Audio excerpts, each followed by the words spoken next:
लल्ला आजा मेरे भाई। नवीन जलोद मृदा का अन्य नाम क्या है? नवीन मतलब नया। ठीक है, तो जलोद मृदा क्या प्रकार के? दो प्रकार। नयका है तो उसको कहेंगे बांगर, नयका को बांगर। भैया नया जलोद मिट्टी है तो बांगर, पुराना है तो कहे जलोढ़ मिट्टी का क्या प्रकार? दो प्रकार। पहला है, दूसरा है खाद। नयका मिट्टी को पुराना को खाद। वनों के क्षेत्रीय विस्तार में भारत का कौन सा स्थान है? 10वां, 7वां की 10वां? देख लो, वनों के क्षेत्रीय विस्तार में भारत का कौन सा स्थान है?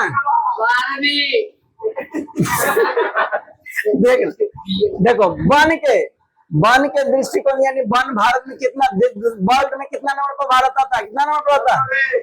10वां ना।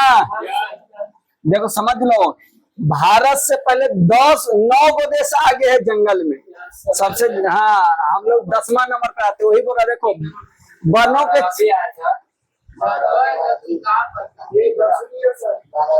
देख लो सही। वनों के क्षेत्र विस्तार में भारत का कौन सा स्थान है? 10वां। पेरियार राष्ट्रीय उद्यान कहाँ है? पेरियार राष्ट्रीय उद्यान, चिड़ियाघर का नाम है पेरियार राष्ट्रीय उद्यान। तो ये कहाँ है?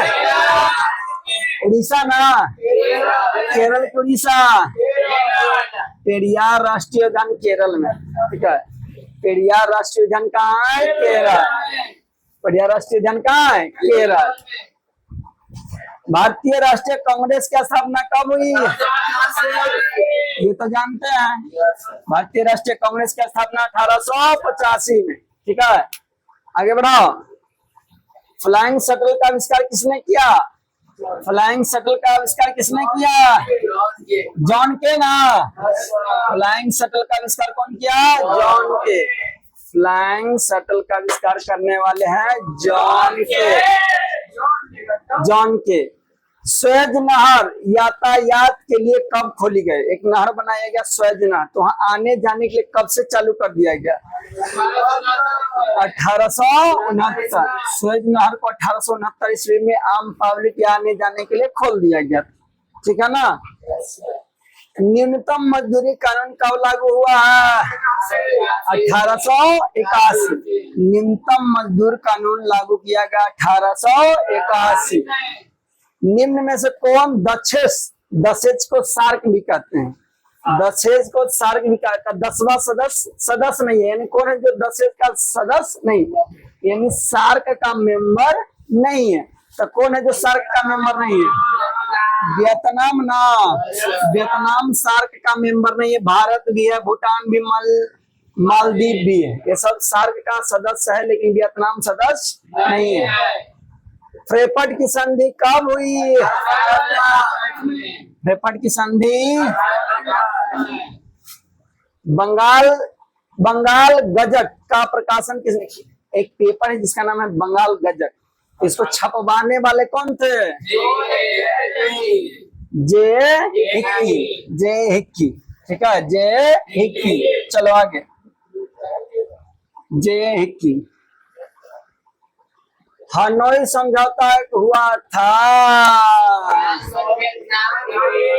फ्रांस और वियतनाम के बीच। हनोई समझौता पहले है ना जी।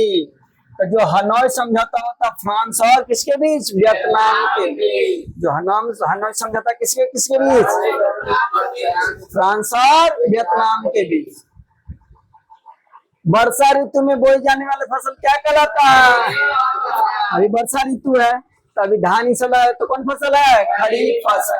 वर्षा में बो रहे हैं तो खरीफ फसल, शीत में बो रहे हैं तो रबी फसल, और गर्मी में बो रहे हैं तो जायद फसल। कपास की खेती के लिए उपयुक्त मृदा कौन है? काली मिट्टी। कपास सबसे ज्यादा होता है काली मिट्टी। आधुनिक भारत का मंदिर किसे कहा गया है? बांध को। आधुनिक भारत का मंदिर कौन है? बांध। आधुनिक भारत का मंदिर कौन है? बांध।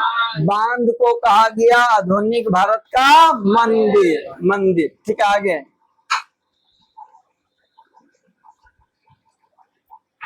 ओस, अमन और बोरो, ये फसल है, उसका नाम है, क्या नाम है? ओस, अमन और बोरो। तो किसका है? कौन सा फसल का नाम? धान का अलग अलग वेराइटी है। धान का अलग अलग वेराइटी का नाम क्या है? ओस, अमन और बोरो। नवीन नगर ताप्तीय विद्युत संयंत्र कहाँ है? बोला नवीन नगर ताप्तीय विद्युत संयंत्र कहाँ है? कहाँ? औरंगाबाद। नवीन ताप्तीय विद्युत संयंत्र कहाँ है? औरंगाबाद। यंग इटली के संस्थापक कौन है? यंग इटली का संस्थापक नेजिबी, ठीक है। एड्रियानोपुल क्या है? एड्रियानोपुल।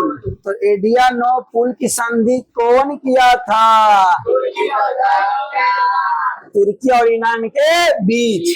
एड्रियानोपुल का संधि किसके किसके बीच? तुर्की और ईरान के बीच। आय तथा उपभोग का अंतर क्या कहलाता है? बचत। आय मतलब जितना कमाए, आय मतलब जितना कमाए, उपभोग मतलब खर्चा। तो कमाए में से जितना खर्चा किया बचा, तो उसको क्या कहेंगे? बचत ना। कमाए में से खर्चा कर दिए, जो बचा वो बचत ना हुआ, तो ही बोला है कि आय तथा उपभोग का अंतर क्या कहलाता है? बचत। आपसे पूछेगा बचत क्या, तो ये भी लिख सकते हैं, आय तथा उपभोग का अंतर को हम लोग बचत कहते हैं। चलो, भारत का केंद्रीय बैंक का क्या नाम है? Reserve bank of India. Bharat में मुद्रा जारी कौन करता है? Reserve bank of India. इसकी स्थापना कब हुई? 1935, ठीक है। रिजर्व बैंक ऑफ इंडिया की स्थापना 1935। भारत में मुद्रा जारी कौन करता है? Reserve bank of India. 1 रुपया कौन करता है? वित्त विभाग या वित्त मंत्रालय भी उसी कहते हैं। निम्न में से कौन संस्थागत वित्तीय साधक है? सहकारी बैंक आपको वित्त का साधन करता है। सहकारी बैंक आपको क्या कहता है? वित्त का साधन। सहकारी बैंक क्या कहता है? वित्त का साधन।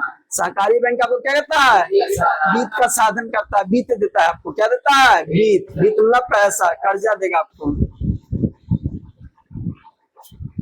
चलो आगे। काम के बदले अनाज योजना कब लागू किया गया? नवंबर 2004 में बोला कि काम के बदले आपको हम अनाज भी दे सकते हैं। काम के बदले अनाज भी दे सकते हैं। कब लागू हुआ? विश्व व्यापार संगठन WTO का मुख्यालय जनेवा। इसकी स्थापना कब हुई? WTO का स्थापना 1950। इसका मुख्यालय जनेवा।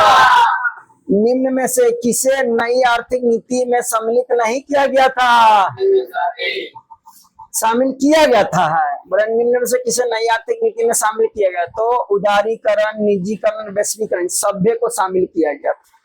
किसमें? नई आर्थिक नीति। हम पूछेंगे नई आर्थिक नीति में किसको किसको शामिल तक नाम बताइएगा। उदारीकरण, निजीकरण, वैश्वीकरण। इन बोले इनमें से सभी। आगे आगे बुआ कहाँ खोल? बस चलो आगे। उपभोक्ता अधिकार दिवस कब मनाया जाता है? 15 मार्च। उपभोक्ता अधिकार दिवस 15 मार्च। 22 मार्च को बताइए तो बिहार दिवस। 22 मार्च को बिहार दिवस। 15 मार्च को उपभोक्ता अधिकार दिवस।